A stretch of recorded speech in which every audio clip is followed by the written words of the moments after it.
তো বাংলায় rape culture এখন ট্রেন্ডিং। প্রতিনিয়ত কোথাও না কোথাও ঘটে চলেছে এই নারকীয় ঘটনা। পরিস্থিতির চাপে কিছু ঘটনা প্রকাশ্যে আসছে, আর কিছু ঘরের কোণে মুখ লুকিয়ে নীরবে কাঁদছে। নমস্কার, ওয়েলকাম টু চিত্র বিচিত্র। 2025 সালের গত 6 মাসের মধ্যে পশ্চিমবঙ্গে বেশ কয়েকটি উল্লেখযোগ্য এবং হাই প্রোফাইল ধর্ষণের ঘটনা রিপোর্ট করা হয়েছে, যা ব্যাপকভাবে মিডিয়া মনোযোগ এবং জনসাধারণের ক্ষোভের সৃষ্টি করেছে। আজকে সেই সকল ঘটনা আবারও একবার আপনাদের সামনে তুলে ধরছি। 2024 সালের আগস্টে সংঘটিত কলকাতার আরজি কর মেডিকেল কলেজ ও হাসপাতালের এক জুনিয়র ডাক্তারের ধর্ষণ ও হত্যার মামলাটি 2025 সালেও সংবাদ মাধ্যমের শিরোনামে স্থান করে নিয়েছিল। অভিযুক্ত সঞ্জয় রায়, যে একজন সিভিক পুলিশ ছিল, এই বছরের শুরুতে স্থানীয় আদালত তাকে যাবজ্জীবন কারাদণ্ড দিয়েছে।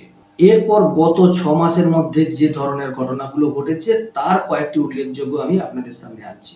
25শে জুন 2025 কলকাতা ল কলেজে গণধর্ষণ। 25শে জুন কলকাতার কসবা এলাকার দক্ষিণ কলকাতা আইন কলেজের প্রথম বর্ষের এক ছাত্রীকে কলেজ ক্যাম্পাসেই 3 জন ব্যক্তি গণধর্ষণ করেছে বলে অভিযোগ, যার মধ্যে একজন প্রাক্তন ছাত্র এবং 2 জন বর্তমান ছাত্রও রয়েছে। মূল অভিযুক্তের নাম হলো মনোজিৎ মিশ্র, 31 বছর বয়সী এক প্রাক্তন ছাত্র এবং কলেজের অস্থায়ী কর্মী। তাকে প্রধান অভিযুক্ত হিসাবে চিহ্নিত করা হয়েছে। পুলিশ রিপোর্টে বলা হয়েছে যে তদন্তের সময় সংগৃহীত নমুনার সাথে তার ডিএনএ মিলেছে বলে নিশ্চিত করা হয়েছে। মনোজিৎ মিশ্র কলেজের প্রাক্তন তৃণমূল ছাত্র পরিষদ টিএমসিপি ইউনিটের সভাপতি ছিল এবং অন্য 2 অভিযুক্ত তার সহযোগী ছিল। টিএমসিপি গত 2 বছর ধরে নাকি বলে আসছে যে মিশ্রের সাথে তাদের কোনো সম্পর্ক নেই। সেকেন্ড অ্যাকিউজড প্রমিত মুখোপাধ্যায়, কলেজের 20 বছর বয়সী একজন ছাত্র। থার্ড অ্যাকিউজড জাইব আহমেদ, কলেজের 19 বছর বয়সী একজন ছাত্র। এবং ফোর্থ, ঘটনার সময় কর্তব্যরত 55 বছর বয়সী নিরাপত্তারক্ষী পিনাকি ব্যানার্জি।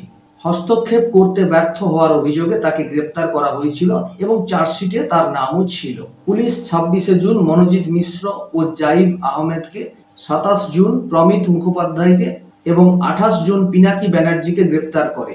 অপরাধ সংঘটিত হওয়ার প্রায় 2 মাস পর 2025 সালের আগস্টে 4 জনের বিরুদ্ধে চার্জশিট দাখিল করা হয়। অভিযুক্তদের বিরুদ্ধে ভারতীয় ন্যায় সংহিতার বিভিন্ন ধারায় অভিযোগ আনা হয়েছিল, যার মধ্যে গণধর্ষণ, অন্যায়ভাবে আটকে রাখা, ক্ষতি করার উদ্দেশ্যে অপহরণ, প্রমাণ গোপন করা, তদন্তকে বিভ্রাট করা এবং আরও অন্যান্য অন্তর্ভুক্ত ছিল। এই ঘটনার পর কলেজ মনোজিৎ মিশ্রকে তার কর্মী পদ থেকে বরখাস্ত করে এবং প্রমিত মুখোপাধ্যায় ও জাইব আহমেদকে বহিষ্কার করে। মামলাটি সক্রিয় এবং বিচার ব্যবস্থার মধ্য দিয়ে এগিয়ে চলেছে। 5ই সেপ্টেম্বর 2025 কলকাতা গণধর্ষণ। শহরের দক্ষিণ উপকণ্ঠে রিজেন্ট পার্ক এলাকায় কলকাতার হরিদেবপুরে জন্মদিনের পার্টিতে আমন্ত্রণ জানানোর পর একটি বাড়িতে 20 বছর বয়সী এক তরুণীকে 2 ব্যক্তি, চন্দন মল্লিক এবং দেবাংশু বিশ্বাস, যে দীপ নামেও পরিচিত, 5ই সেপ্টেম্বর 2025 তারিখে তার জন্মদিনের পার্টির পরে তাকে ধর্ষণ করে। তরুণী 6ই সেপ্টেম্বর পুলিশে অভিযোগ দায়ের করেন, ফলে একটি এফআইআর নথিভুক্ত করা হয়। হরিদেবপুরের বাসিন্দা ওই তরুণীর অভিযোগ করেছেন যে জন্মদিন উদযাপনের অজুহাতে চন্দন তাকে দীপের বাড়িতে নিয়ে গেলে এই নির্যাতনের ঘটনা ঘটে। প্রাথমিকভাবে দোষীরা পালিয়ে যায় এবং তল্লাশি শুরু হয়। অভিযুক্তদের মধ্যে একজন চন্দন মল্লিককে 10ই সেপ্টেম্বর 2025 তারিখে বর্ধমান থেকে গ্রেপ্তার করা হয়। তার সহযোগী দেবাংশু বিশ্বাস এখনো পলাতক এবং তাকে গ্রেপ্তারের চেষ্টা চলছে। মামলাটি সক্রিয় এবং বিচার ব্যবস্থার মধ্য দিয়েই এগিয়ে চলেছে। 14ই সেপ্টেম্বর 2025 পাঁশকুড়া সুপার স্পেশালিটি হাসপাতালে ধর্ষণের মামলা। একজন মহিলা কর্মচারী পাঁশকুড়া থানায় অভিযোগ দায়ের করেন যে 14ই সেপ্টেম্বর 2025 তারিখে হাসপাতালের একটি স্টোর রুমে ফ্যাসিলিটি ম্যানেজার জাহির আব্বাস খান তাকে ধর্ষণ করেছিল। তিনি জানিয়েছেন যে তাকে আগেও এভাবে হয়রানির শিকার হতে হয়েছিল এবং খানের প্রভাবের কারণে তার বেসরকারি সংস্থায় তার অভিযোগ উপেক্ষা করা হয়েছিল। অভিযোগ রয়েছে যে তিনি যদি মুখ খোলেন তবে তাকে মৃত্যু বা চাকরি হারানোর হুমকি দেওয়া হয়েছিল। এই ঘটনার একটি ভিডিও রয়েছে এই চ্যানেলে, আপনারা চাইলে দেখে নিতে পারেন।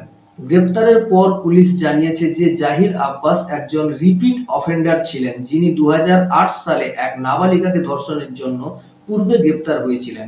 সর্বশেষ অভিযোগের সময় তিনি জামিনে ছিলেন। গ্রেপ্তারের পর খানকে পুলিশ হেফাজতে পাঠানো হয়।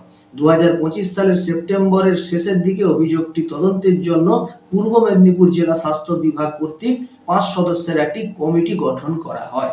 মামলাটি সক্রিয় এবং বিচার ব্যবস্থার মধ্য দিয়ে এগিয়ে চলছে। এরপর 10ই অক্টোবর 2025 দুর্গাপুর আইকিউ মেডিকেল কলেজের এক ছাত্রীকে গণধর্ষণের ঘটনা। পশ্চিমবঙ্গের দুর্গাপুরের একটি বেসরকারি মেডিকেল কলেজের দ্বিতীয় বর্ষের MBBS ছাত্রীকে গণধর্ষণ করা হয়। 23 বছর বয়সী ওই ছাত্রী, যিনি উড়িষ্যার জলেশ্বরের বাসিন্দা, দুর্গাপুর শিবপুর এলাকার আইকিউ সিটি মেডিকেল কলেজে অধ্যয়ন করেন। শুক্রবার রাতে এক পুরুষ সহপাঠীর সাথে ডিনার করতে বাইরে বেরিয়েছিলেন ওই ছাত্রী। তখন কলেজের গেটের কাছে কয়েকজন লোক তাদের কাছে আসে এবং মহিলাকে কলেজ প্রাঙ্গণ থেকে প্রায় 1 কিলোমিটার দূরে একটি নির্জন এলাকায় টেনে নিয়ে যায় এবং তাকে ধর্ষণ করে। পুলিশ এই ঘটনায় কয়েকজনকে গ্রেপ্তার করেছে। গ্রেপ্তারকৃত অভিযুক্তরা সকলেই স্থানীয়। এদের মধ্যে রয়েছে শেখ শফিকুল, শেখ ফিরদৌস ও শেখ রিয়াজউদ্দিন। স্থানীয় একটি আদালত তাদের পুলিশ হেফাজতে রাখার নির্দেশ দিয়েছে। তদন্ত চলছে। তো এই যে 4টি ঘটনা আমি আপনাদের সামনে তুলে ধরলাম, এটা শুধু 4টি নয়, আরো রয়েছে অনেক। আসলে কোনটা ছেড়ে কোনটা ধরি, আই এম কনফিউজড। এর থেকে একটা বিষয় স্পষ্ট যে পশ্চিমবাংলায় রেপের ধারাবাহিকতা দিনে দিনে বৃদ্ধি পাচ্ছে, কিন্তু শাসক দল দাবি করে যে এই রাজ্যের মতো নারী সুরক্ষা সারা দুনিয়ার কোথাও নেই। শুনতে হাস্যকর লাগে, তাই না? আপনার কি মনে হয়, বাংলার এই রেপ কালচার থেকে নারীরা কতটা সুরক্ষিত? বাংলার বাপ মায়েরা আর কত চোখের জল ফেলবে? অবশ্যই মতামত জানাবেন কমেন্ট বক্সে। দেখা হচ্ছে পরবর্তী আপডেট নিয়ে। নমস্কার।